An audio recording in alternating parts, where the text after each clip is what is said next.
everybody, and welcome to the Twist Happy Hour. I'm Keryn. This is Kate, and as you all know, we love to drink and discuss topics of the day.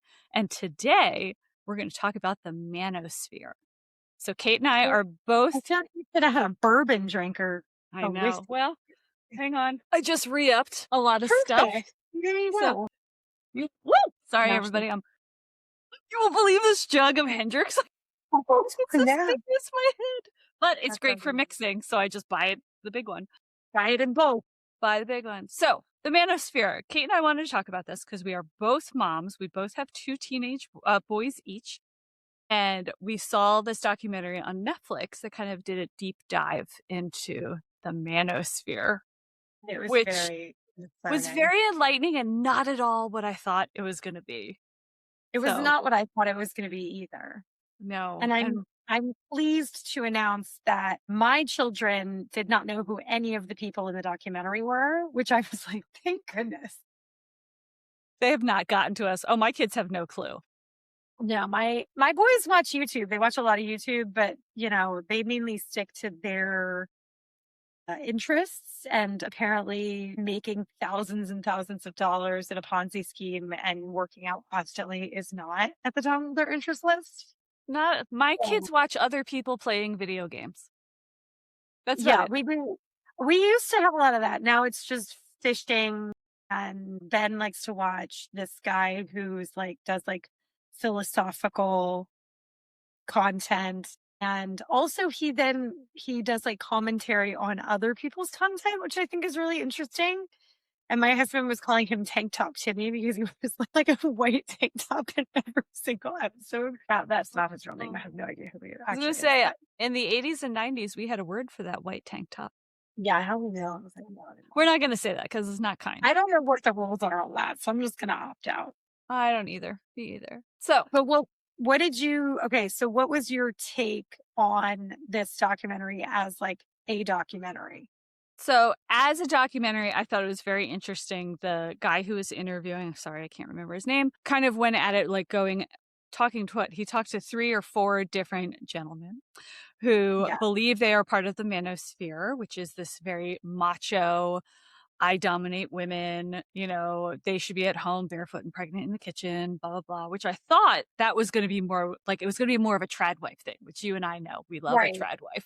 But it turned out not to be that at all. It was just these guys who are making a bunch of money selling stuff on Instagram. And Kate and I, as many of you might not know, have been working in the social media space, managing creators, being the creator, building out advertising and marketing plans for so long that I'm just watching this going, this is the greatest marketing scheme I've ever seen. Yeah. They're at one point, what I found really interesting about it was these are not the guys who in this documentary, they're not screaming about the, drought of women who don't want to date men anymore, which is a lot of what you're hearing in this manosphere, kind of women just don't want to date men anymore. Blah, blah, blah. They just want to be single with cats or whatever. And these guys would make you want to be single with cats, but they did have girlfriends. They had,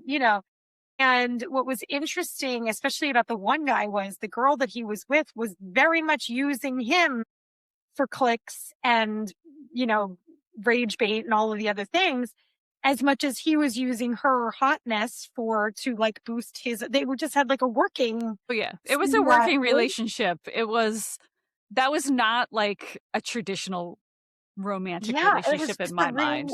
They were using each other, and that's fine. I know plenty of creators that got married or dating or whatever.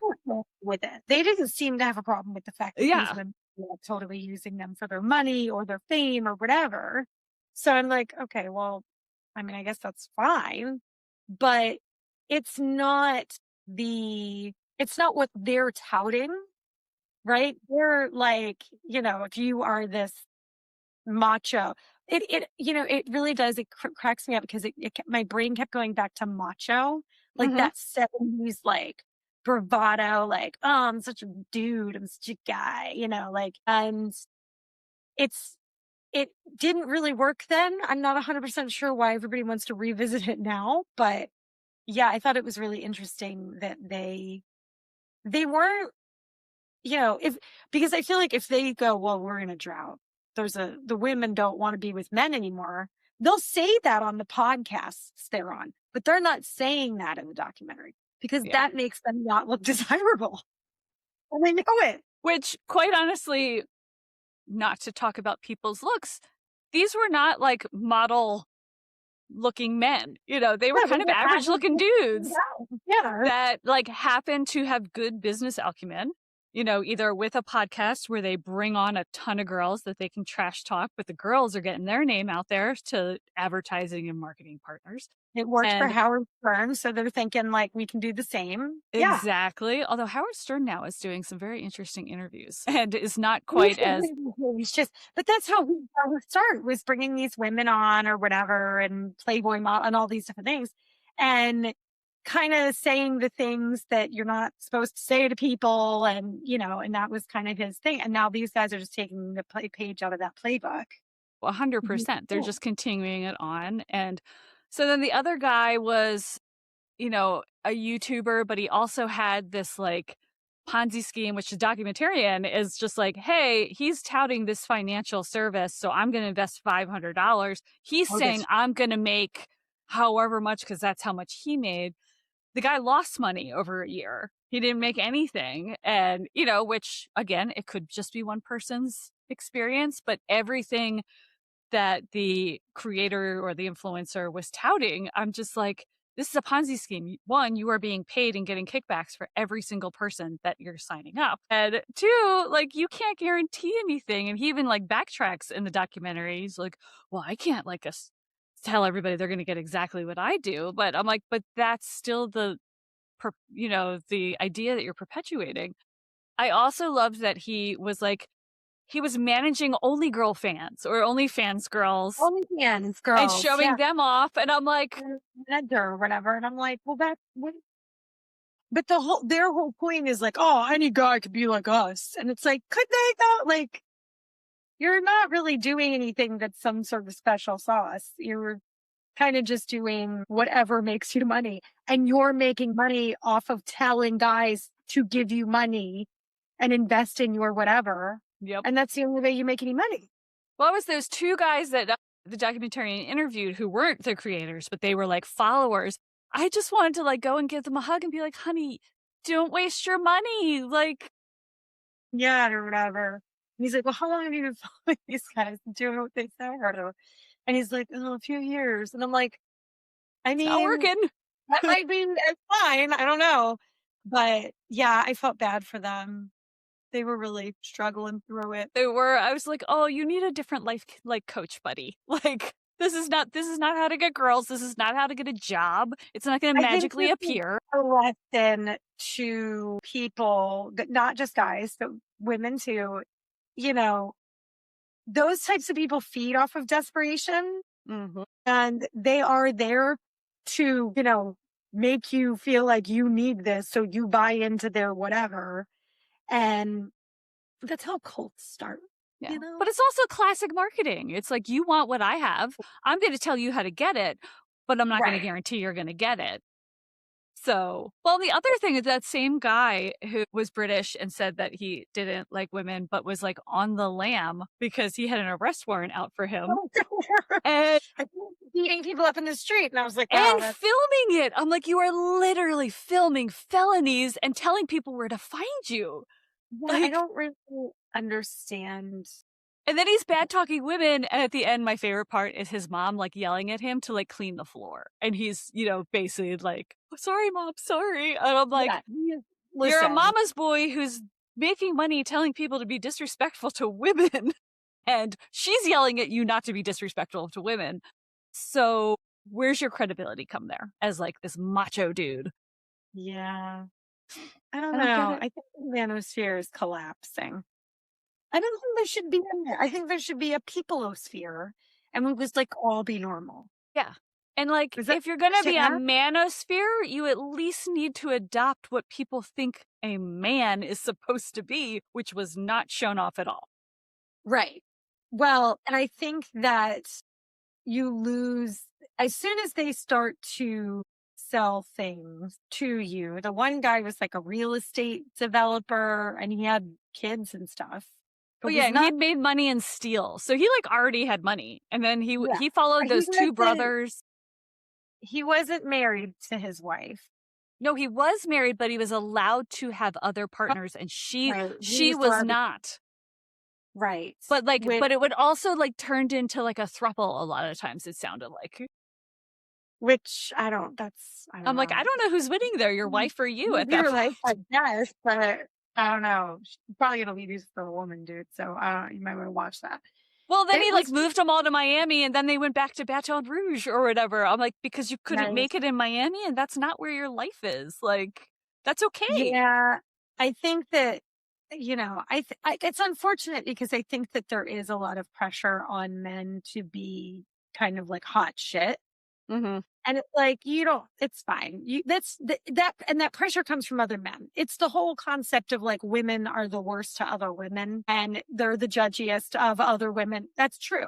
So like when you're a guy and you have all this societal pressure to be some like hot shit, like big money guy and like, all fit and whatever, that's coming from other guys. Oh yeah, Like 100%. it's not coming from women because they clearly are want to be alone with cats because that's not working. It's like, you know, there's there's just not a lot of read the room in the lives of these people who are in these situations where they're like, I haven't dated anybody in 3 years and now I'm desperate. Read the room, like see what actually people want out there. You don't need to watch a YouTuber and be like, he's got all the answers. He's a YouTuber. He's a Okay. He's YouTuber not. making money off of you watching him. And Yes. that one guy who like always had the round table, the Howard Stern style, I loved when they interviewed his girlfriend when like he's saying stuff and she's just like, no, no. Right. It's just like, don't say anything, don't say. And then she left him because she's just like, no, I'm out. Yeah, Like, he wouldn't let her talk to the documentarian because he was afraid of what she was going to say. But it's like, I think that there is this mindset of especially for they're targeting young men. They're targeting teen boys and guys in their 20s and stuff because they are the most vulnerable. And if you're the like geeky, I don't have a chick that's into me guy, you're going to 100% buy into this. So, you know, well, it's your it's most a, formative years when like you're supposed to be learning these things. And unfortunately, there aren't a lot of manly men out there taking care of their families. And so a lot of those kids get sucked into, oh, this is what a man's supposed to look like. He's yeah. obviously successful because the algorithm found him for me. And I am now going to be a devotee. And there's nobody but my mom to tell me, what's Don't different. believe everything the algorithm sends you. The That is the algorithm's lesson in so all. wrong all the time. Listen, I'm supposed to be on a GLP-1 journey right now, according to my Instagram I'm like, I algorithm. think you would die if you went on one because you would lose so They, much weight. I need to buy a balconette bra. That is also on my algorithm right now, like hard. And I'm like, do I need any bras? Should I check my bras? Like, I don't know why Instagram's really concerned about it, but I need a balconette bra, which, you know what? Honestly, I might buy one just I'm like, I because. don't even know what that is. But yeah, like how Because many of I'm us, how many, like, I mean, I've bought stuff off of Instagram. I've bought stuff. I like, mean, it's just, again, classic advertising. You're just feeding the base. If you watch anything on TV now, which I rarely do, I'm mostly streaming, but even your streaming, if you have in ads in there, you're going to start to see the stuff that's targeting you. My mother once yelled at me because of the ads she was seeing on my travel website. And I was just like, I don't know what you've been searching for lately.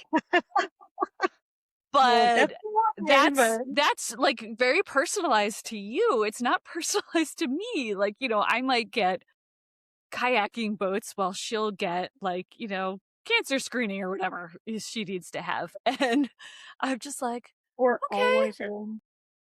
Yeah.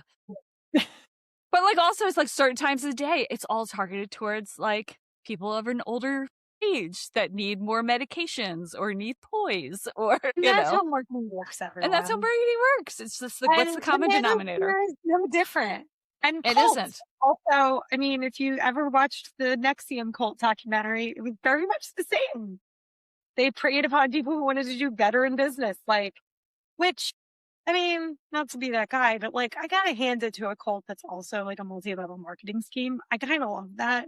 Like, you're kind of covering a lot of fronts there, and I I think, know. and So there's all we plenty of can get you, streams that have turned into cults. So it's like all we everybody can is, remembers who they are.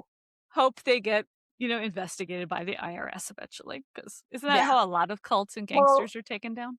Nexium, they were like evading taxes and branding women. And I think that people don't want to do the multi-level marketing anymore when you start branding them. So I think that was kind of their downfall. Yeah, They played volleyball. I'm not 100% sure. We'll have to do a whole episode on Nexium because, God, that was my favorite cult. Why I have a favorite cult, I don't know, but that was I'm my gonna favorite. have my sister on sometime, and we're gonna talk about cult documentaries because that is her Perfect. jam. Meanwhile, I'm watching Chinese romantic historical dramas to avoid all sense of reality. She tried to get me into them, and I was like, I don't Dude, know. it was so good. But that's another episode where I once again try to convince Kate to watch something.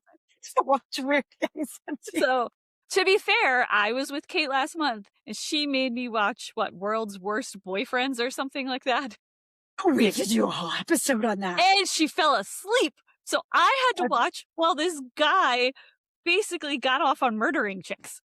It was bad, and I struggled to handle it. And then I had to watch my Chinese drama to recover from it. They have so many worlds like worst boyfriend ever, worst neighbor ever on Netflix, and I'm so here for it. I love it. I'm like, I want to know because you know why? It's the Tiger King of it all, right? Like you just want to see how bad it is for other people, so you can kind of feel a little bit better about your own situation. You're like, well, it's not that bad. It's not Tiger King bad. Yeah. That's why Tiger King was so great during COVID. Well, I have a psychiatrist friend who's addicted to hoarders. And I'm like, is it because they're worse than your patients? I mean, it's because you watch it and you go, what? When you can't get to your toilet, what are you doing? Maybe Don't do ask that. questions you don't want answers to. Don't ask Yeah. questions. I know, it's crazy. But yeah, oh my God, we can do so many episodes. But let's wrap up this episode for now. Okay. Sorry, guys, we didn't have a cocktail, but I'll throw a recipe link in the notes for you. We just weren't on the ball today, and we really wanted to talk about stupid men because that's a fun we're time. coming back after. Yeah, because we are trying to raise the non-stupid ones. That's on the name. We're working on it. Thanks for joining us for the Twist Happy Hour. Make sure you like, comment, subscribe, all the things that the algorithm tells me to tell you so that you find us again. So, I know. We'll talk to you next time.